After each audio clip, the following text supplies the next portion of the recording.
Alrighty, welcome folks.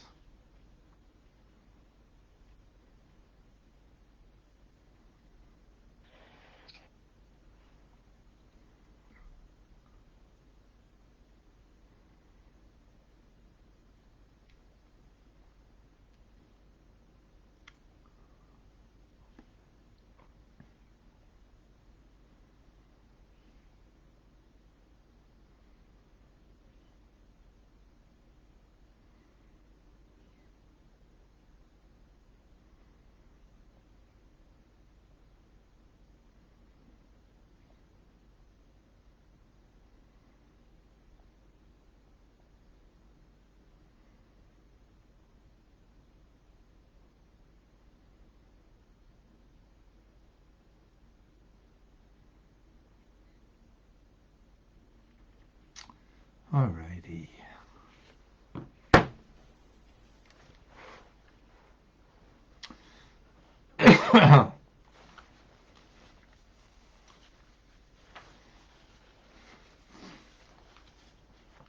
Well, welcome to Tanya Today.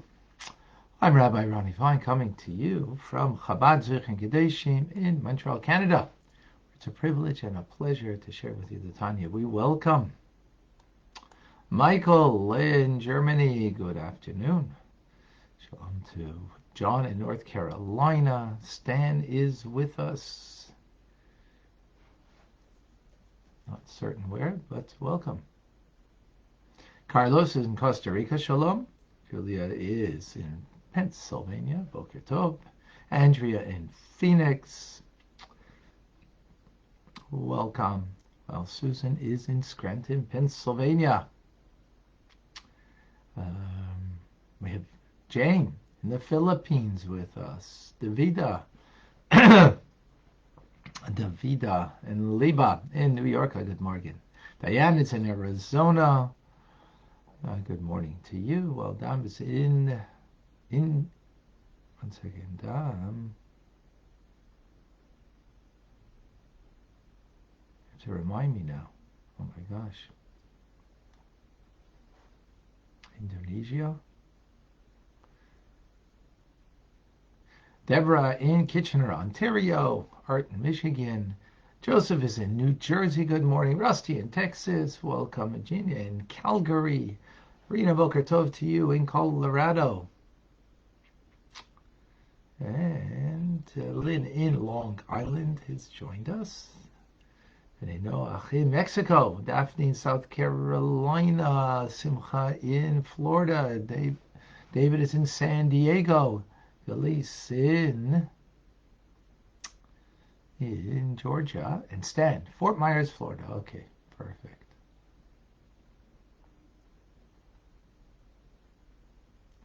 Who else? We've got Clubhousers. Ratcha, Vilma, Marcy Adams, Celeste Carey, Merle, Michael, Rod. Welcome.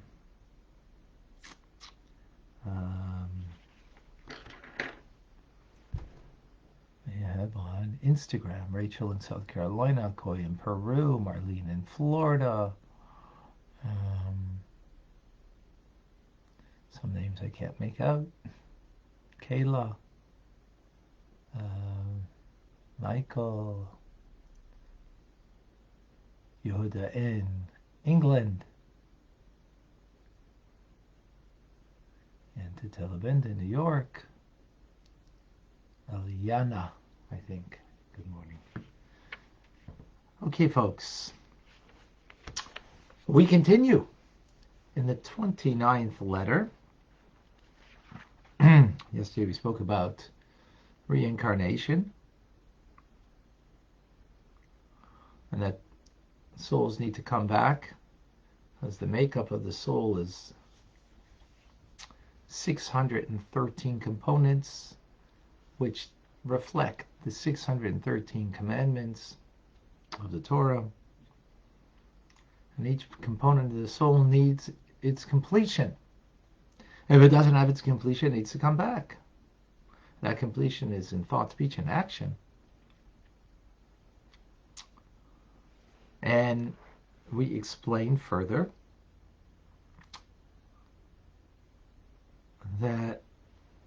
the divine light of God is very powerful. It becomes contracted, that now there can be a pleasure from that light. The pleasure of the divine light creates the divine will. Just as it is in the human condition. Why is it that way? Not just as. Because the way it's in the divine condition, that's the way it is by us. The things that you have pleasure create a will. If you have pleasure for sweets, that gives you a will to want sweets. Now, it could be sweet chocolate, sweet music, sweet ideas, sweet connections, sweetness in doing good, right? The point is, though, that the pleasure creates the will. So pleasure becomes greater,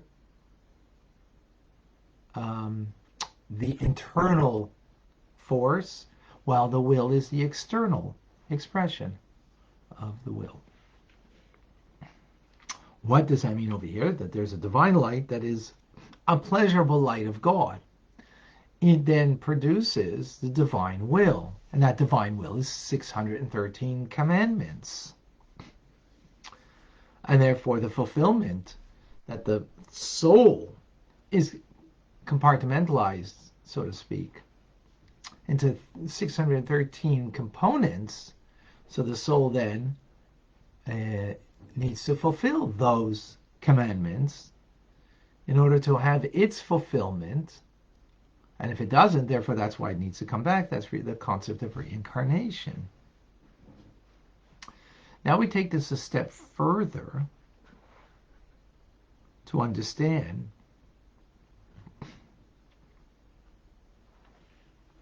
that not only do the mitzvahs that we do serve as a garment for the soul, right? And that's what we just spoke about.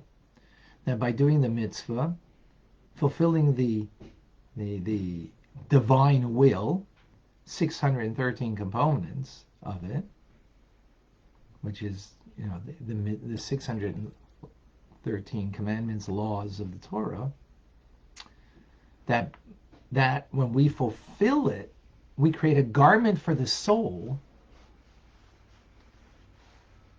that the soul can have pleasure, not now, as now we don't experience it.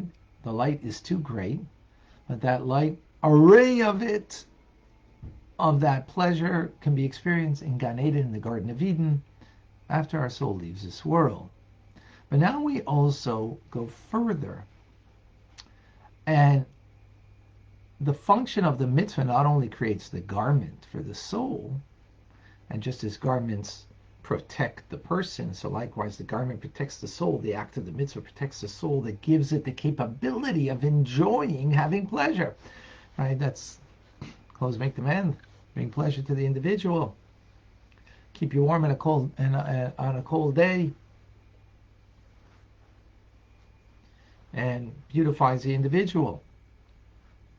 But now there's another function of the mitzvah, and that is that it unites us with the spiritual level where the mitzvah comes from, which is the divine will, which is Keser, crown.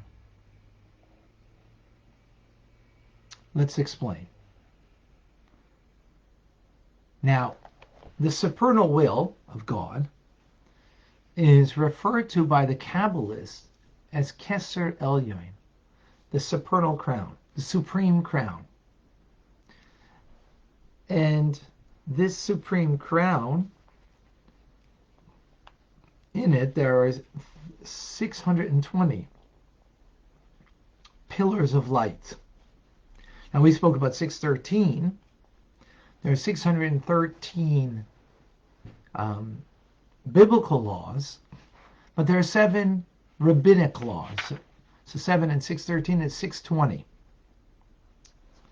What's the importance of the number 620?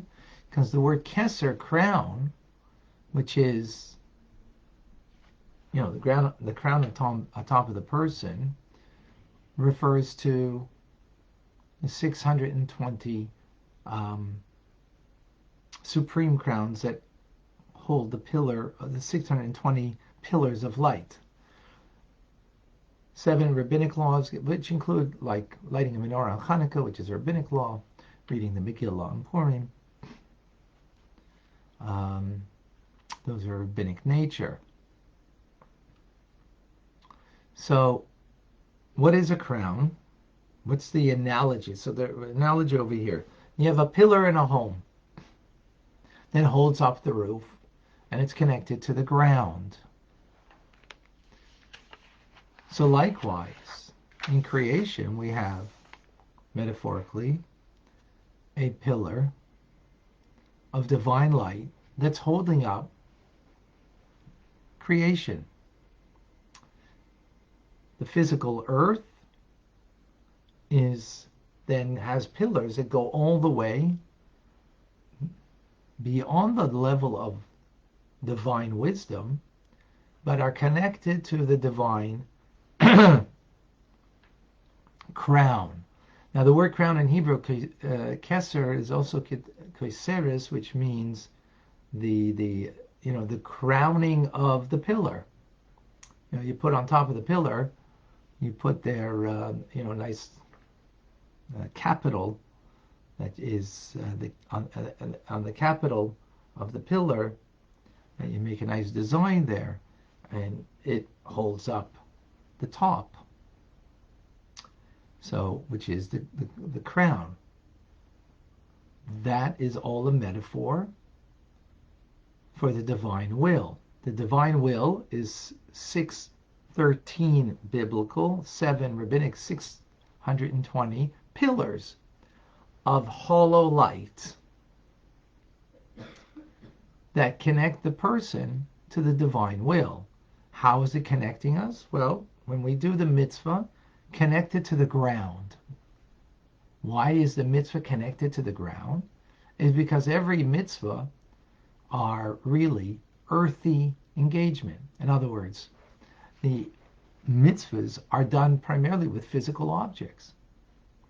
Lighting Shabbos candles is a physical object. That's a rabbinic law, by the way. Putting on tefillin is a physical object of tefillin.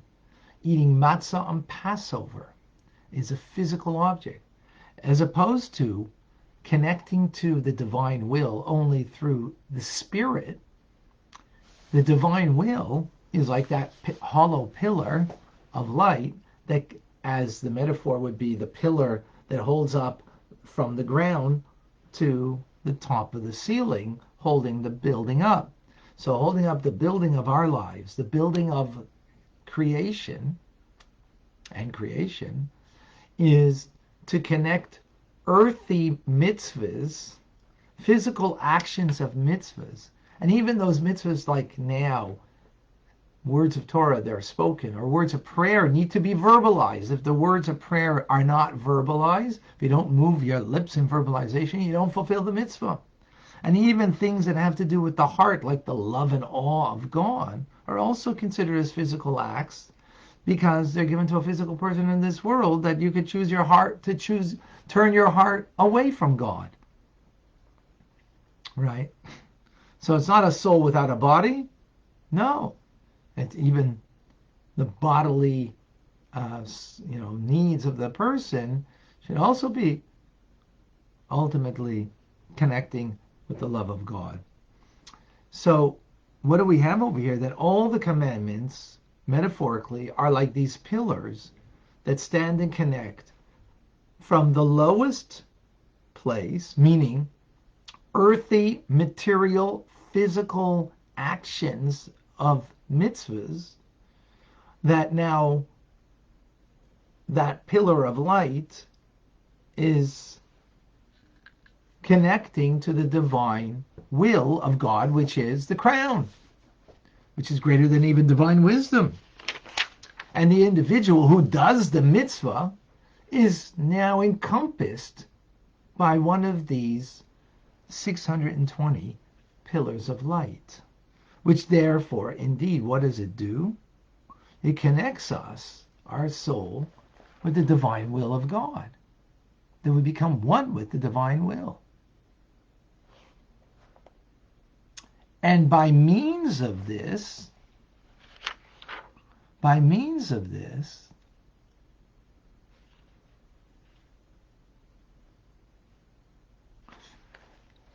it also gives us the capability, because if you recall, we explained that the divine will is propelled by divine pleasure,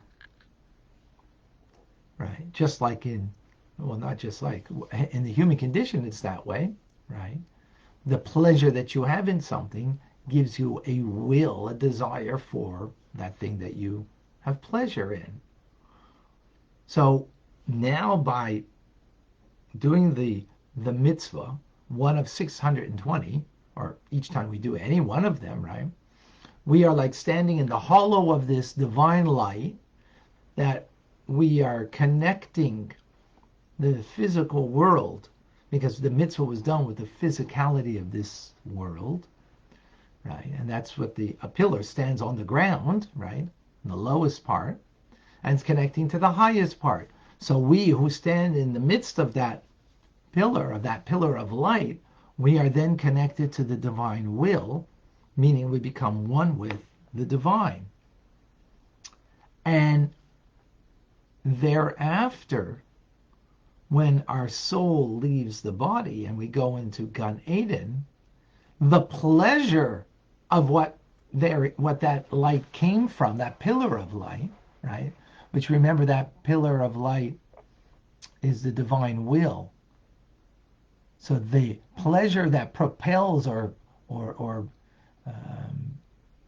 creates, so to speak, the divine will, we become connected to that inner core, that pleasantness of God, the pleasurable thirst that the soul will be quenched, which is the innermost dimension of the divine light, that we will not experience now, but we experience as a soul without a body in Gan Eden. Now, of that we only get a glimmer, right? Now we get a complete bonding with the divine will of God in the act of the mitzvah. Hope I explained that well.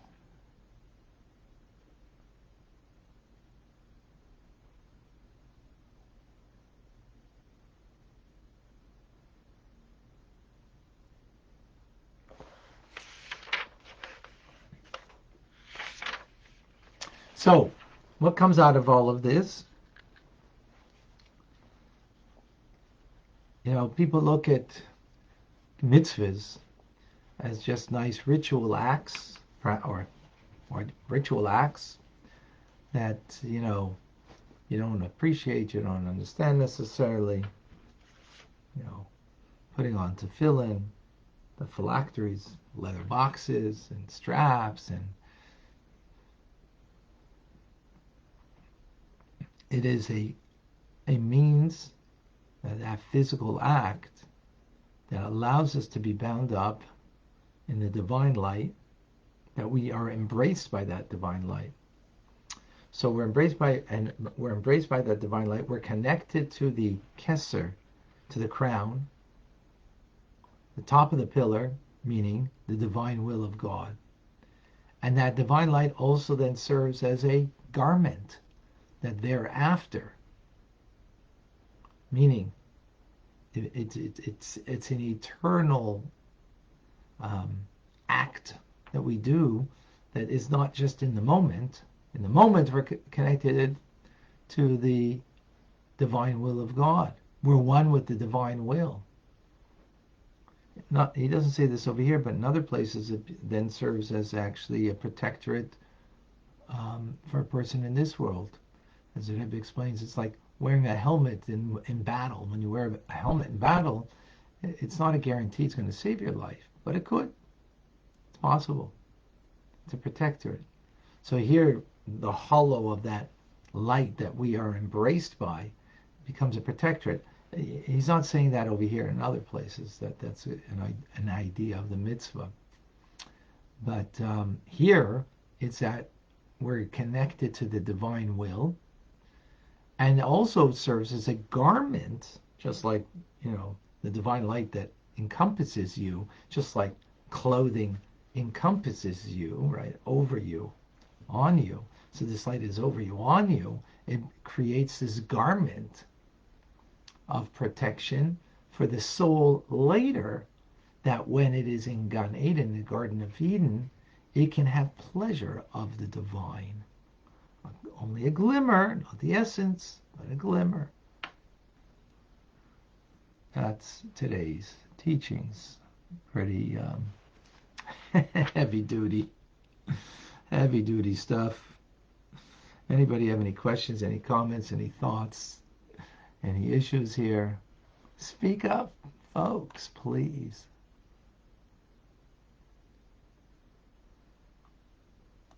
Don't be bashful. Joseph, how many mitzvahs can an individual perform during the course of a normal lifespan of a human being? So very good question. Thank you, Joseph. So we have biblical commandments, rabbinic commandments. There's customs, and then there is, in all of your ways that you can know God and be connected. So the word mitzvah is a very specific and also general term. Any time that you're doing what God needs from you, we can call that in general terms a mitzvah, right? In the sense that there's a connection that you make to God. Here, there's, in the metaphor, very specific, and the beauty of the metaphor is, the idea of a pillar that has a crowning on top of it, the crowning on top of it, right, is the divine will that is a heavenly, right, as just as the crowning of the pillar holds up the roof, the ceiling, and then you have the way it's connected down here below. So the metaphor is beautiful metaphor of the 620 pillars of light. But in a more general way, anytime that you're doing, if you're eating breakfast and it's, for a Jewish person, it's kosher, you make a blessing over it, there's a connection that's being made there. So if you're talking about biblical commandments, how many you can fulfill, it's probably less than 100 you can fulfill today. Biblical, there's more. There's on top of that more. But then there is the idea that every moment is an opportunity of connection.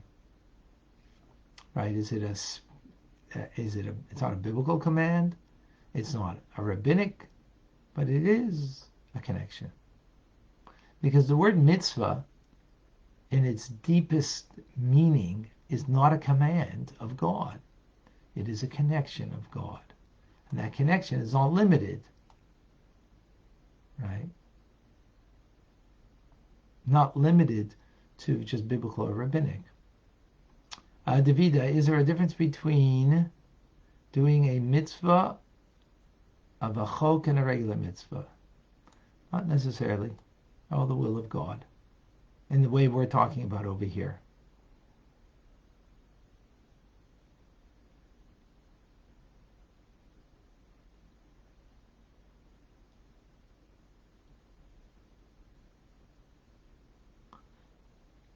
Paulo, I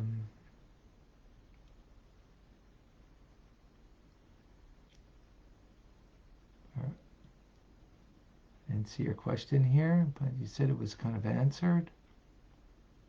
Oh, feels is so important lesson. One asks, I'm not clear on that question. Okay, Bella, what about for relatives that passed and you daven and give tzedakah, honor them, they will now have more connection with God and Gan Eden? Yes, very good. So someone that has passed away, they can't do mitzvahs anymore. So they can't connect to the divine will the way we do in the hollow of that light that we create by the doing of the mitzvah, connecting us down here and connecting and becoming one with the divine will of God up there, so to speak, figuratively. In other words, in transcendent will of God. So souls, after they leave this world, can't do mitzvahs anymore. But we can do for them. But here what we're talking about is the mitzvahs that you did in your lifetime. A mitzvah is a command of God. It's the will of God. Therefore, it has an eternity to it when we do it. When we do it, and therefore it's not just, I just did the mitzvah, on to the next thing in life. No, it's not you just did the mitzvah and on to the next thing. The act of doing the mitzvah is eternal. And it's in the moment, yes. It's also something, a garment that we create for the soul that remains with us. It remains with us when we leave this world. And it even remains with us when we return into this world with Mashiach. Because then we will have the true complete experience of that connection and the pleasure of that light. But more on that will come.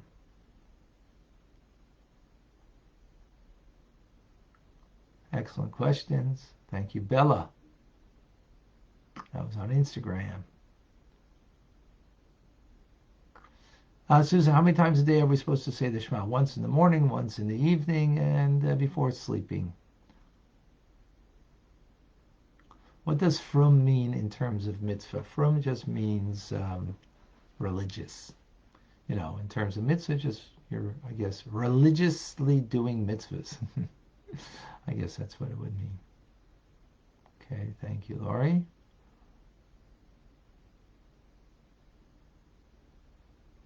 Now, how to deal with someone who wants to stop the pleasure principle to help others? I'm not exactly clear on what the question is. Adam. How to deal with someone who wants to stop the pleasure principle to help others. In others, that they're not having pleasure, they're taking. I'm not clear on what the question is.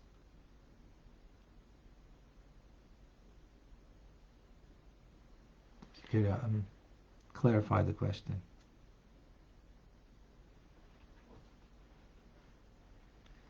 Clarify the question.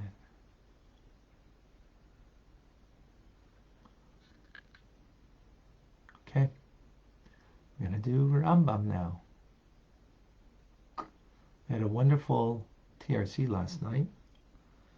Spoke about friendship. What does it mean, friendship? What does it mean to have a friend? What does it mean to be a friend? I enjoyed the conversation.